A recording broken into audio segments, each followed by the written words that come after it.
Nabi Isa adalah Rasul, bagian dari estafet panjang menuju Nabi Muhammad. Nah, surga dan neraka di dalam Islam dengan di dalam agama lain, anggaplah Kristen, apakah sama Ustaz kalau di dalam Islam itu sendiri? Sebatas ilmu saya ya, semua agama profetis, Yahudi, Nasrani, dan Muslim, saya yakin sama surganya. Sama surga? Saya yakin sama, ya.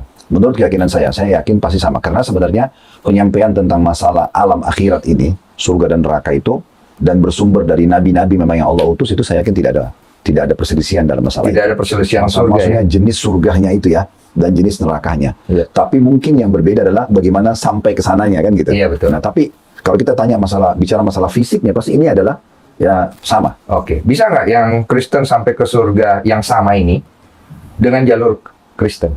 Oke. Dalam keyakinan umat Islam itu berlaku di masa Nabi Isa. Oke. Selama Nabi Muhammad belum diutus. Oh, jadi yang sudah meninggal di zaman Nabi Isa tuh bisa nyampe tuh? Iya. Nah, kalau... Karena bagi seorang Muslim itu semua dianggap Muslim.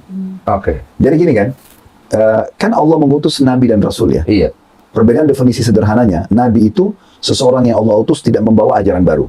Dia hanya mengingatkan kaumnya apa yang disampaikan Nabi dan Rasul sebelumnya. Kalau Rasul itu membawa ajaran baru, tapi agamanya satu, tetap Islam gitu. Dia membawa syariat baru, hukum baru yang menghapus syariat sebelumnya. Nah gitu.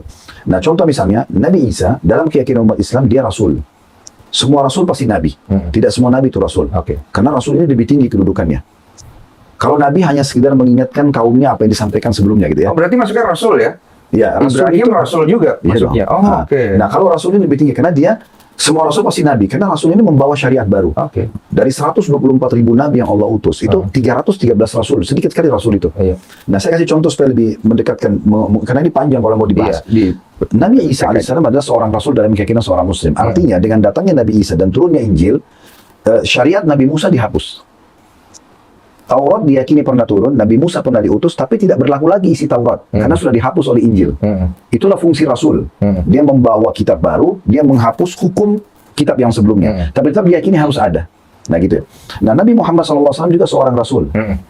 Makanya waktu beliau datang, isi daripada Injil dan Taurat sudah diganti dengan Al-Quran. Tapi tetap diyakini Nabi Isa pernah diutus, Injil pernah turun. Nah gitu. Diganti apa digenapkan? Enggak. Secara hukum sudah diganti. Oke. Jadi tidak berlaku lagi hukum yang ada dalam Injil dan dalam Taurat. Sebagaimana tadi waktu sebelum Nabi Muhammad diutus, waktu Nabi Isa saja, isi Injil menghapus isi Taurat.